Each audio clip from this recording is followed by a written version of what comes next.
कालमांडवी धबधबा येथे फिरण्यासाठी नाशिकमधील सिडको परिसरातील सावतानगर येथील 8 युवक हे बुधवारी दुपारी 1:30 वाजण्याच्या सुमारास आले होते।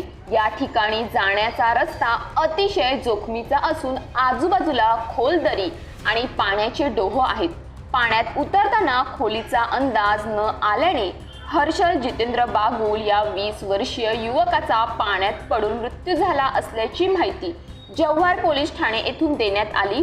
मृतदेहाचे शवविच्छेदन जव्हार येथील उपजिल्हा रुग्णालयात करून नातेवाईकांच्या ताब्यात शव देण्यात आले असल्याचे रुग्णालयातून सांगण्यात आले।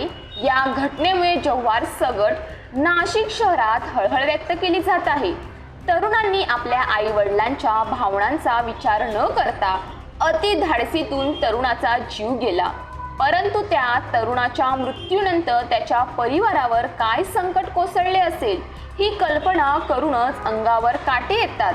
तर या गोष्टीचा आधार घेऊन इतर तरुणांनी अशी बेजबाबदारीचे धाडस करू नये। ज्या कृत्यातून दुर्घटना घडू शकते त्याच्यातून अपघात होऊ शकतो, असे बेजबाबदारीचे वर्तन टाळावे असे देखील आवाहन पोलीस प्रशासनातर्फे करण्यात आले।